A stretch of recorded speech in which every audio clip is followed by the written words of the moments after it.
երբ որ կարդում ես Մայթյան ողբերգության 95 գլուխները, որոնք կազմված են գրեթե 8500 տողից,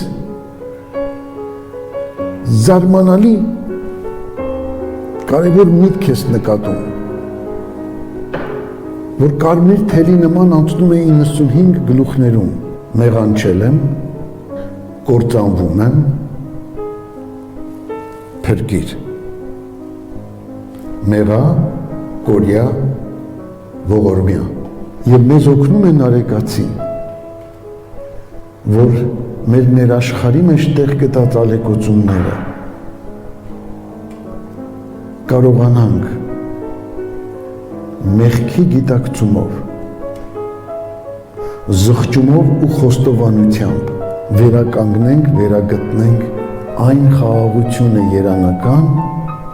որի մեջ պիտի զգանք Աստծո ներկայությունը։ Եվ ինքը հավատում է դրան, դա լույսի նման երևում է, դրա համար ինքը ասում է, տեսեք, ասում է, ցրիր բռնակալ մեղքիս ծխամած թանձրությունը անլույս, ցրիր բռնակալ մեղքիս ծխամած թանձրությունը անլույս, ջնջիր, կորցրու, զազիր ախտերը հոգուս, ասել է Նարեկացին, և ամեն գլխում Նարեկացին հետապնդել է հենց այդ նպատակը, սիրելիներս, ոչ թե նա անտեսել է մարմինը, կարևորել է հոգևորը, հոգին, ոչ, նա մարմինը և հոգին ձգտել է բերել այն ներդաշնակ կատարյալ վիճակի, որը մենք ստացել ենք Աստծուց իբրև պարգև, և իր գլուխներից մեկում նա ասում է, որ կողիդ կենարար սուրբ կաթիլներով սրսկիր ճամփան իմ ելումուտի, այրամբը ցողիր իմ կացարանի շուրջն ամբողջությամբ, որ ապահովվի Քրիստոսով իր անվտանգությունը, որ այնտեղ ներչթափանցի որևիցե մի մեղք, որը կարող է ալեկոծել, անհանգստացնել մեր հոգևոր աշխարհը, և մենք գիտենք այդ ալեկոծումները միայն գալիս են մեր մեղքից։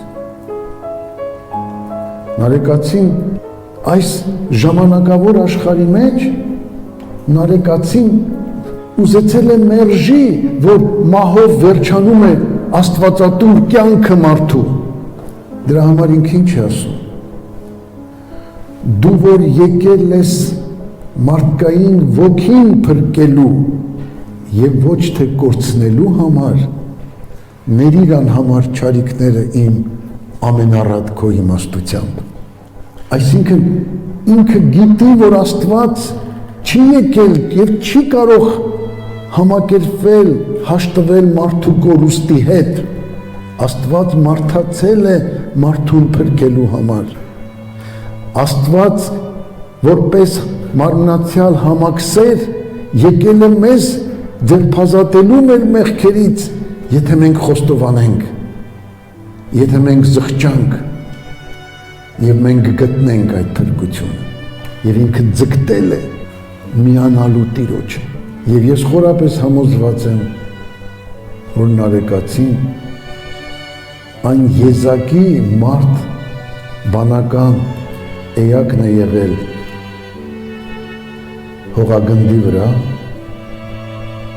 որ իր մեջ իր մեղքերով, իր ապրումներով